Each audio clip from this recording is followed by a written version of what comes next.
आज हम करने वाले हैं ह्यूमन डाइजेस्टिव सिस्टम। बहुत इम्पोर्टेंट टॉपिक है। हम स्टार्ट करते हैं डाइजेशन से। तो डाइजेशन के हमारे यहाँ 5 स्टेप है। पूरा डाइजेस्टिव सिस्टम पढ़ना है तो आपको 5 स्टेप को फॉलो करना पड़ेगा। पहला स्टेप होता है इंगेशन। इंगेशन का मतलब होता है intake of food. Intake of food. Second step होती है आपकी डाइजेशन।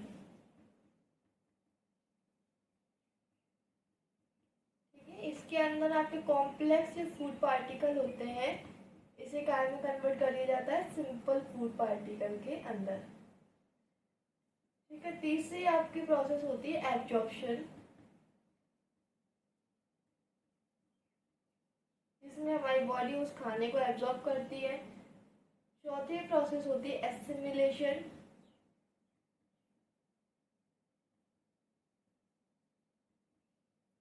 जो भी हमने पार्टिकल खाया है उसमें एब्जॉर्ब किया है उसको हम यूज करते हैं। और फिफ्थ आपकी प्रोसेस है इगेशन।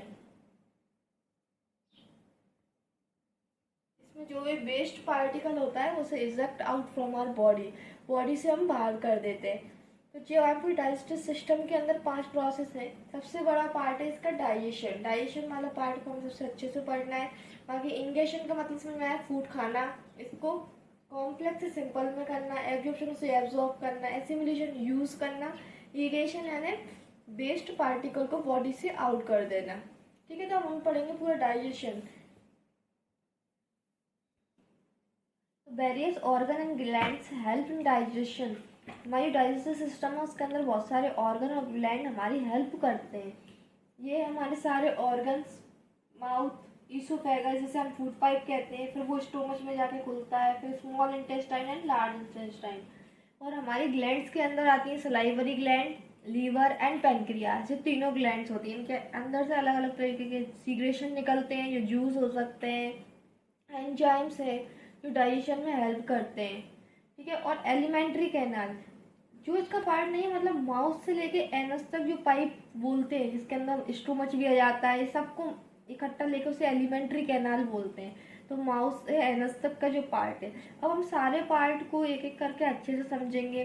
पहले माउथ को, फिर ईसोफेगस, स्टोमच, इंस्टेंटाइन, दोनों लार्ज। सलाइवरी ग्लैंड क्या करती है? सलाइवरी ग्लैंड जो है हमें पढ़ना होगा, सबसे पहले ये माउथ में प्रेजेंट होती है। लीवर नीचे राइट साइड में होता, राइट साइड में होता है। और पैनक्रियास जस्ट स्टोमच के ऊपर होती है लेफ्ट साइड में। ठीक है, इनकी पोजीशन आपको पता चल गई। और स्टोमच भी हमारे लेफ्ट साइड में होता है, जे शेप का ऑर्गन है। Small intestine and large intestine. Small intestine का स्मॉल बोलने का मतलब ये नहीं है कि वो इंटेस्टाइन स्मॉल है, उसका डायामीटर स्मॉल है इसलिए वो स्मॉल है। वैसे लेंथ वाइज नापोगे तो लार्ज इंटेस्टाइन से भी बड़ी है स्मॉल इंटेस्टाइन। ठीक है, लार्ज इंटेस्टाइन को बड़ी क्यों बोला जाएगा? उसका डायामीटर क्या है? बड़ा है। ठीक है, तो स्टार्ट करते हैं सबसे पहले हम माउथ से। Buccal cavity.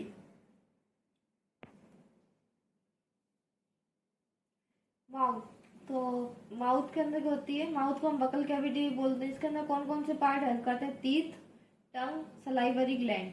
ठीक है, टीथ क्या करते हैं? जो भी हम खाना खाते हैं उसे क्रश करते हैं और छोटे छोटे पार्टिकल में तोड़ने में मदद करते हैं। ठीक, इसका जो टंग होती है वो mixing of food with saliva, जो हमारी बॉडी में बॉडी बोली माउथ में सलाइवा निकलता है ना, गीला गीला, उसके साथ खाने को मिक्स करते हैं खाना गीला हो जाए और आसानी से अंदर चले जाए। अब सलाइवरी ग्लैंड का काम क्या है? तो सलाइवरी ग्लैंड एक एंजाइम निकालती है, इसका नाम है सलाइवरी अमाइलेस। जहाँ पे भी आपको अमाइलेस वर्ड देखने को मिलेगा ना, वहाँ का मतलब होगा वो स्टार्च या कार्बोहाइड्रेट का क्या करेगा? ब्रेक डाउन करेगा, ब्रेक डाउन ऑफ स्टार्च करता है। ठीक है, जैसे वो पोटैटो के अंदर निकलता है ना वाइट, उसे स्टार्च बोलते हैं। वो स्टार्च का डाइजेशन कौन करता है? Salivary amylase. फिर इसके बाद एग्जाम्पल में ले सकते हो आप, कार्बोहाइड्रेट को ग्लूकोज में कन्वर्ट करना, मतलब कॉम्प्लेक्स कार्बोहाइड्रेट कॉम्प्लेक्स पार्टिकल है उसे सिंपल पार्टिकल में कन्वर्ट कर देता है। तो सलाइवरी अमाइलेज का हमारा ये काम है। इसके बाद जो खाना यहाँ से कहाँ जाएगा? फूड पाइप आएगा। अब इसके बाद ईसोफेगस है ना, food pipe, oesophagus.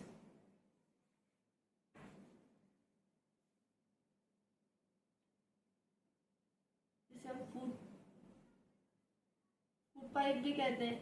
Food pipe के थ्रू अभी खाना खाने में जाएगा हमारा स्टोमच के अंदर। ठीक है,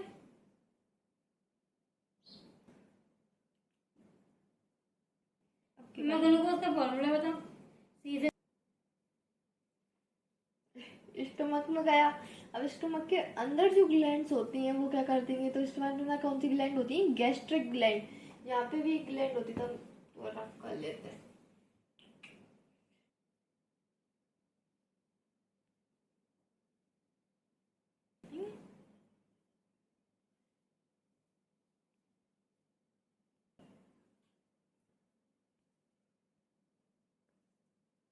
स्टमक, इसके अंदर कौन सी ग्लैंड होती है, गैस्ट्रिक ग्लैंड होती है। ठीक है, उसके अंदर तीन चीजें अपन को मिलती हैं, HCl, पेप्सिन और म्यूकस। जो HCl होता है वो एसिडिक होता है। ठीक है, एसिडिक होने के कारण एसिड में अगर कोई भी चीज़ डालते हैं तो जल जाती है, खत्म, मर जाती है ना। तो इसी तरीके से जो एसिडिक है, ऐसे के सारे जितने भी हमने खाना खाया उसमें जर्म्स गए, माइक्रो ऑर्गेनिज्म गए जो हमें बीमार कर सकते हैं, वो सब है ना HCl की हेल्प से क्या हो जाते हैं, किल्ड हो जाते हैं। किल्ड माइक्रो ऑर्गेनिज्म करने में हेल्प करता है। इसका जो पेप्सिन होता है वो डाइजेशन ऑफ प्रोटीन, क्योंकि हम खाते हैं कार्बोहाइड्रेट, फैट, प्रोटीन सभी चीज़ें खाते हैं, तो प्रोटीन का डाइजेशन कौन करता है, पेप्सिन करता है। अब म्यूकस क्या करता है, म्यूकस एक क्या होता है, चिकना सा एक मटेरियल होता है। तो जो HCl है, HCl के कारण क्या, स्टोमक की लाइनिंग है जो जल जाएंगी, खराब हो जाएगा हमारा स्टोमक, है ना। तो इसे प्रोटेक्ट करने के लिए, protect the lining of stomach, stomach में अंदर से क्या कवर बना लेता है म्यूकस, जिससे हमारी क्या लाइनिंग बॉडी क्या ना हो, बर्न ना हो। ठीक है, इसके बाद हमारा जो खाना है, फूड फ्रॉम स्टोमच से कहाँ जाएगा, हमारा स्मॉल इंटेस्टाइन में। अब यहाँ तक आया हमारा खाना, इसके बाद हम गए स्मॉल इंटेस्टाइन के अंदर। स्मॉल इंटेस्टाइन एक पाइप लाइक स्ट्रक्चर है जिसके अंदर कंप्लीट डाइजेशन देखने को मिलेगा, फैट, प्रोटीन, कार्बोहाइड्रेट सभी चीज़ का। ऐसे कि हमने मुंह में स्टार्च का देखा था, मुंह में स्टार्च का देखा था ना, इसी तरीके से हमारी ये स्टोमक में प्रोटीन का डाइजेशन हुआ। अब जो भी चीज़ें बची गई हैं जैसे कि फैट वगैरह, ये सबका डाइजेशन कहाँ होता है, स्मॉल इंटेस्टाइन के अंदर। स्मॉल इंटेस्टाइन में क्या होता है, कंप्लीट डाइजेशन ऑफ फूड होता है, किसका, प्रोटीन का, फैट का एंड कार्बोहाइड्रेट सभी चीज़ें कंप्लीट डाइजेशन।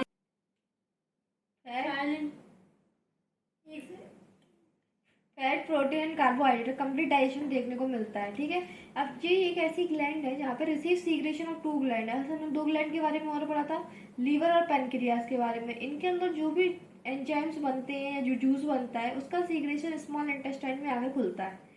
स्मॉल इंटेस्टाइन खुद का जूस तो बनाती है, इंटेस्टाइनल जूस जिसे कहते हैं, इन सब चीज़ों को कन्वर्ट करने के लिए।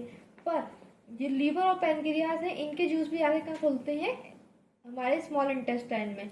अब लीवर से आता है बाइल जूस। बाइल जूस का रोल क्या होता है कि इमल्सिफाइड द फैट, जो फैट होता है उसका डाइजेशन सिंपल नहीं होता है, इसलिए इसे इमल्सिफाइड करना पड़ता है। तो bile juice help the emulsification of fat. इसका अगले पे जाते हैं पेनक्रियास। पेनक्रियास एक जूस निकालती है पेनक्रियास, इसके अंदर यह एक कंप्लीट जूस बोला जाता है। कोई सा जूस ना भी हो तो पेनक्रियाटिक जूस काम कर देता है, जैसे कि trypsin, amylase and lipase. Trypsin जो है प्रोटीन का डाइजेशन कंप्लीट करवा देता है, अमाइलेज स्टार्च या कार्बोहाइड्रेट दोनों बात एक ही है, उसका डाइजेशन करवाता है, और लाइपेज जो है फैट का डाइजेशन करवाता है। तो इसे कंप्लीट जूस बोला जाता है, सभी चीज़ का डाइजेशन ये करवा देता है। स्मॉल इंटेस्टाइन में से निकलने वाला होता है इंस्टेंटाइनल जूस। वो क्या करता है, फैट को काय में कन्वर्ट कर देता है, फैटी एसिड में। प्रोटीन को काय में करता है, अमाइनो एसिड में। कार्बोहाइड्रेट किस में करता है, ग्लूकोज में। ठीक है, जो स्मॉल इंटेस्टाइन के जूस के बारे में बात हो गई। अब अपने पास क्या बचता है, इसका जाता है खाना कहाँ चले जाता है, लार्ज इंटेस्टाइन में। लार्ज इंटेस्टाइन में क्या होता है, सारा एब्जॉर्प्शन हो जाता है। ठीक है, एब्जॉर्प्शन पहले ज़्यादातर एब्जॉर्प्शन स्मॉल इंटेस्टाइन में हो जाता है, लेकिन जो बचता है उसका एब्जॉर्प्शन कहाँ होता है, लार्ज में, लार्ज इंटेस्टाइन में। तो उसके अंदर बिलाई होती है। बिलाई किस क्या हेल्प करती है, सरफेस एरिया को बढ़ाती है, कि सरफेस एरिया बढ़ जाएगा, ज़्यादा से ज़्यादा एब्जॉर्प्शन वो कर पाए। इसके बाद लास्ट पार्ट आता है हमारे पास, जो डाइजेशन का होता है वो क्या होता है, इरेक्शन। जो भी वेस्ट प्रोडक्ट बचता है जहाँ से, तो हमारे एनएस के थ्रू या रेक्टम के थ्रू क्या हो जाता है, एक्सक्रीट आउट आवर बॉडी। ये कंप्लीट ह्यूमन डाइजेस्टिव सिस्टम है। ठीक है, ऐसी अच्छी वीडियो देखने के लिए देखें नॉलेज लाइफ, सब्सक्राइब करें आवर चैनल।